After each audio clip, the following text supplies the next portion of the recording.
Well, that was tough way to end the series. I mean, it was a crazy game though. Crazy, crazy game. I got a few things to talk about first though. All right, let's talk about Edwin's home run. Couple home runs actually. He has a couple big home runs for the Jays today. Hits them deep too. Has some really good pop in those bats today. Wonder if he used another Nolan Arenado bat. I wonder if he got to using them too. Nonetheless, though, Jays fall 11-8, and it hurts. I have a few things written down here that I want to talk about. Let's talk about the Jackie Bradley Jr. home run. Now, if you can go back to that at bat and look at a pitch that I thought should have been called strike three. It was at the top of the zone, beautiful placed pitch. It's been what Jackie Bradley has been striking out on a lot this series, and he calls it a ball. It's right on the black. It's right there, right center, like the center circle thing right on the line. And he calls it a ball. And that's where I'm like, man, that's strike three. You're gone. Next pitch, he hits the 3-run home run to give Boston the 4-1 lead. And I'm like, man, that's a bad call. That is not. Oh, and that comes back to hurt, and it just gives you a lot of hurt. But really, that was the least of our worries at that point. Really, I have to say though, with the Jays though, they had some great at bats early in the game against Clay Buchholz. I mean, they made him come to them. Right? A lot of walks were drawn, especially in that one inning. Bases loaded walk as well. Tulowitzki, he swung on the first pitch, right, and hit the grand slam. I thought the place was gonna go ballistic. Then it did. It went crazy, and it was so cool to hear. It just really hurts that they lost, though.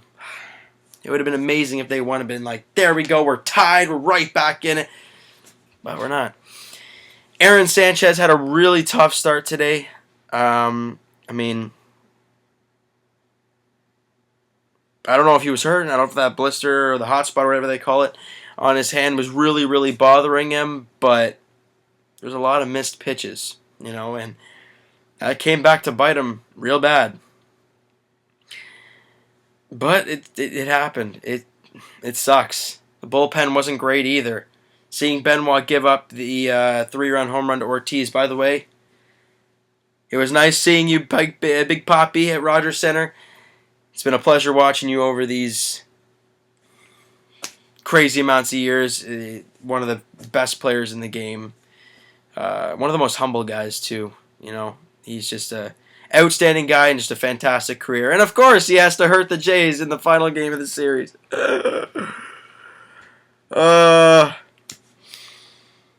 And, of course, it had to be Benoit. But before that, though, now I got a question. It was kind of a weird play. Obviously, Brock Holt gets on first base, slides back in. He looked out, to me especially, he looked out on the slide back. Okay, fine. They reviewed it. He's safe. Jim Joyce, you're bad. I don't care. Tries to pick off again, goes through Brock Holt's legs, and he gets the third. Sandy Leone gets hit by a pitch. Why the heck did Brock Holt steal home?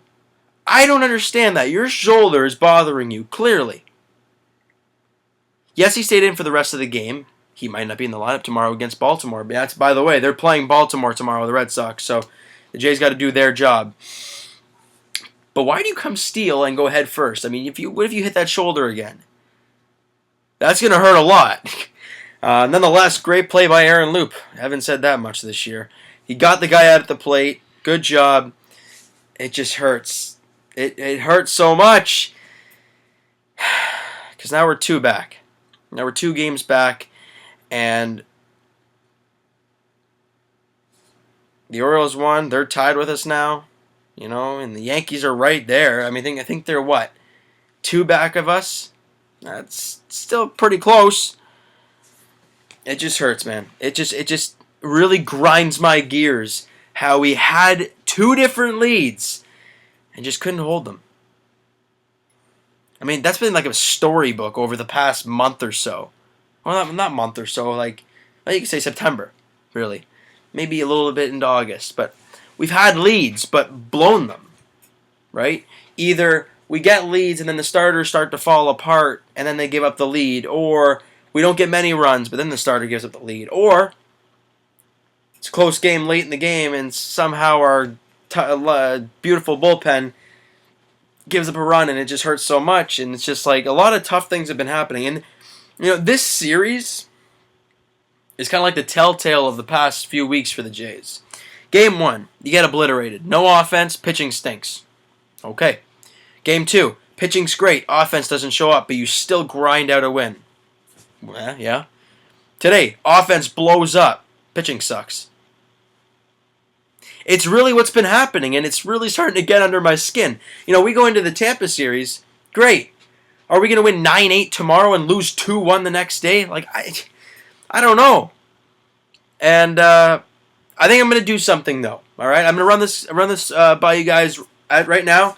So, as you guys probably noticed if you've been watching the videos for a little bit now, I switched the camera to make it look, normal.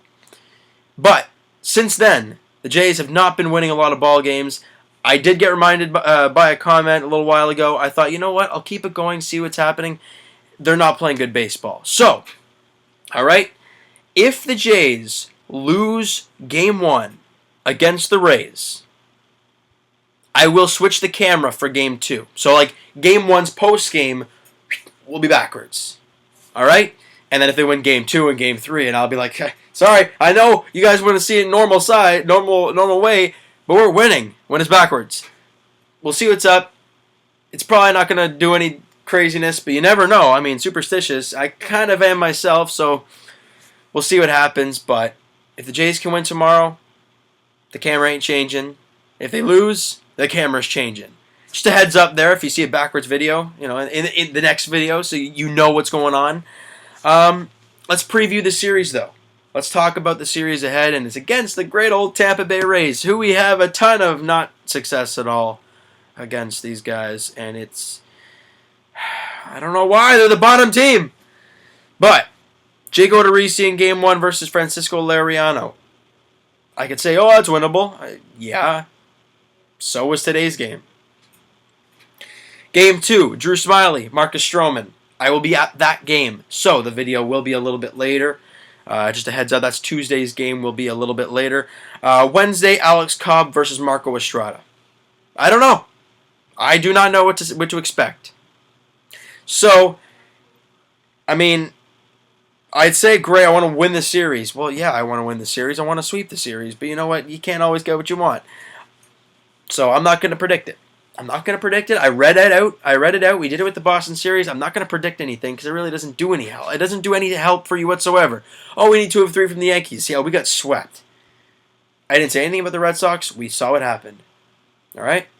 So, that's going to do it for this video, guys. If you like the video and you like the previous videos and you're excited for the Raptors and Leaf seasons to start, because there will be videos on this channel post-game, their talk too kind of thing. It's going to be a little bit different.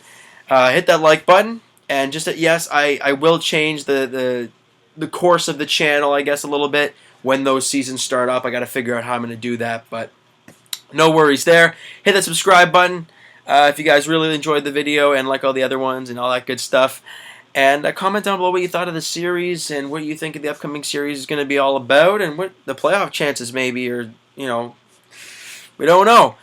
We'll talk to you guys tomorrow night post-game, hopefully about a Jays win.